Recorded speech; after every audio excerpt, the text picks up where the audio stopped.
আজ ভাইফোঁটা। সকাল সকাল আমি আর ছেলে রেডি হয়ে চলে গেলাম সোজা বাপের বাড়িতে। বাপের বাড়িতে সবাই আজকের আসবে, আমার দুই দাদা।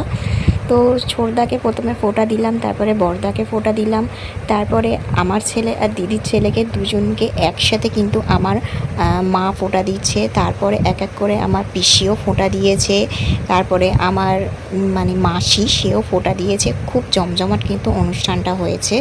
আর প্রত্যেক বছরই ভাইফোঁটার অনুষ্ঠানটা আমার বাপের বাড়িতে হয়।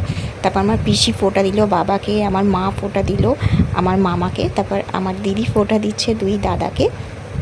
তারপরে দুই পুচকে একসাথে খেলছিল, ওরা নতুন বন্দুক পেয়েছে।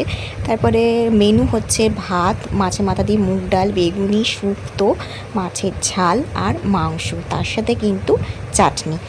তো দুজন দুজন করে খেতে বসছিল, বৌদি ভাইপো খেতে বসলো, তারপরে পিসি আর বড়দা খেতে বসলো, তারপরে আমার ছোটদা জামাইবাবু খেতে বসলো। দুজন দুজন করে খেতে বসা হচ্ছিল বলে আমাদের খেতে খেতে প্রায় বিকেল 5টাই বেজে গেছিলো, অনেকটাই বেলা হয়ে গেছিলো। আর এখন 5টা মানেই তো সন্ধে নেমে যাচ্ছে।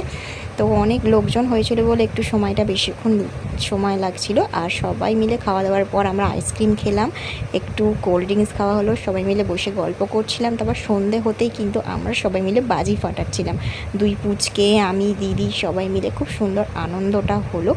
তো এই রকম প্রত্যেক বছর আমাদের ফ্যামিলিতে হয়, সেটা তোমাদের সাথে পুরোটাই শেয়ার করলাম। তারপরে প্রায় 8:30টার মতন বাজে, তখন চলে এলাম বাড়িতে। তো চলো, এটা আমার বড়দা দিয়েছে আর এটা আমার ছোটদা দিয়েছে এই চুড়িদারটা।